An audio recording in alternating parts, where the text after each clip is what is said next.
বাংলাদেশের জনগণ এই জুলাই সনদ যেটুকু হয়েছে এইটুকুকে হ্যাঁ ভোট দেওয়ার জন্য মুখিয়ে আছে এবং কোনোভাবেই আপনারা এটাকে নাতে আনতে পারবেন না।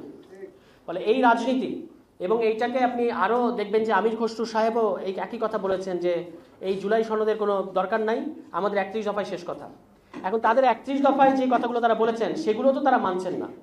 তাদের 31 দফায় বলা আছে যে তারা আলাপ আলোচনা করবেন, তাদের 31 দফায় বলা আছেন তারা উচ্চকক্ষ গঠন করবেন, তাদের 31 দফায় আরও অনেক সুন্দর সুন্দর কথা বলা আছে, কিন্তু এগুলো তো এখন তারা সেগুলো তো নাই। তারা ক্ষমতায় যাওয়ার জন্য মুখিয়ে আছেন। নির্বাচন ছাড়া যে কোনো আলোচনা তাদের কাছে একটা বিষ মনে হয়। বিএনপির আজকে এই পরিস্থিতি এবং এইটা করে তারা সারা দেশে একটা সহিংস পরিস্থিতি তৈরি করেছে মনোনয়নকে কেন্দ্র করে। আমাদের বিভিন্ন নেতারা বিভিন্ন প্রোগ্রামে কিন্তু বলেছেন যে অলিখিত হরতাল চলছে, জ্বালাও পোড়াও চলছে সারা দেশে এবং মুখোমুখি সংঘর্ষ চলছে, গোলাগুলি চলছে। আজকের নিউজ, আজকের গোয়েন্দা রিপোর্ট যেটা ইসিকে দিয়েছেন গোয়েন্দারা, 67% নির্বাচনী কেন্দ্র ভোট কেন্দ্র ঝুঁকিপূর্ণ। 67%। যদি 20% ঝুঁকিপূর্ণ থাকতো, যদি 25% ঝুঁকিপূর্ণ থাকতো, বুঝতাম যে এগুলো ঠিক করা যাবে।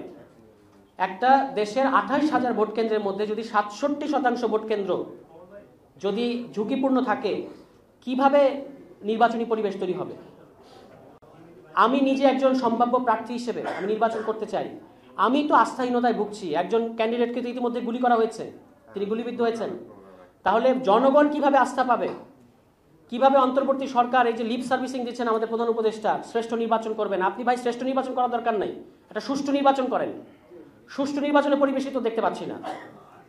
সহিংস পরিস্থিতি, এরকম একটা বাজে পরিস্থিতি তৈরি হয়ে আছে এবং যারা পেশি শক্তি নির্ভর রাজনীতি করতে চায় না তাদেরকে আপনারা কিভাবে আশ্বস্ত করবেন? এই অন্তর্বর্তী সরকার আশ্বস্ত করার মতো কোনো কিছু আপনারা করতে পারছেন না এবং আমরা যতই দিন যাচ্ছে আমাদের মধ্যে এই বিশ্বাস দৃঢ় থেকে দৃঢ়তর হচ্ছে। এই সরকারের যে উপদেষ্টা পর্ষদ, যে উপদেষ্টারা আছেন, তারা এই জটিল পরিস্থিতি মোকাবেলা করার ক্ষেত্রে, ডিল করার ক্ষেত্রে চরমভাবে অযোগ্য এবং তাদের মারাত্মক রকমের অদক্ষতা আছে এবং তারা আসলে বাংলাদেশের যে আমরা যে একটা এক্সট্রা অর্ডিনারি সিচুয়েশনের মধ্যে নির্বাচনটা করতে চাচ্ছি বা যাচ্ছি, এইটা সম্পর্কে তারা সম্যক ধারণা রাখেন আমাদের মনে হয় না। আরেকটা জিনিস আপনারা খেয়াল করবেন যে এই যে সরকার একটা কাজ করেছে, মানে কিভাবে পরিস্থিতি জটিল করা হয়। সরকার, আমরা এটা সংবাদ সম্মেলন করে বলেছি যে সরকার কিন্তু জনগণের সাথে, আমাদের সাথে একটা সাপ লুডো খেলা শুরু করেছে। জুলাই সনদ বানানো হয়েছে, জুলাই সনদ আপনি সাপ লুডো খেলায় দেখবেন যে 96 ওঠে, আবার এটাকে ওই সাপের মুখে পড়লে 3-এ নেমে আসে। তো সরকার যে কাজটা করেছে আপনারা দেখবেন যে জুলাই সনদ কমিশন একটা বাস্তবায়নের একটা সুপারিশ বা রোডম্যাপ সরকারের কাছে দিয়েছে। সরকারের উচিত ছিল যে সেখান থেকে দুটো সুপারিশ থেকে কম্বাইন করে বা নির্যাসটা নিয়ে একটা সুপারিশ বানিয়ে তারপর রাজনৈতিক দলগুলোর কাছে আবার দেয়া যে আমরা এইভাবে সনদ বাস্তবায়ন করতে চাই, আপনাদের কোনো বক্তব্য থাকলে বলেন। তারা সেই কাজটা করে নাই। তারা আবারও রাজনৈতিক দলগুলোর কাছে বল ঠেলে দিয়েছে। বল আপনার কোর্টে এসেছে, আপনার গোল দেওয়ার কথা, আপনি রাজনৈতিক দলগুলোকে বলছেন যে তোমরা ফাউল করে আসো, যে জিতবা, যে জিতা ওহি সিকান্দার। এই যে সরকার এই পরিস্থিতি তৈরি করেছে, আপনি দেখবেন একদিকে তো জামায়াত ইসলাম আঙ্গুল বাঁকা করা কিংবা ওই যে ঢাকা শহরের মানচিত্র বদলে দিবে এটা তো বলছে, অন্যদিকে বিএনপি বলছে আমরাও মাঠে নামবো। তো এই যে সংঘাতময় একটা পরিস্থিতি তৈরি হচ্ছে, এটার দায় তো সরকারকে নিতে হবে।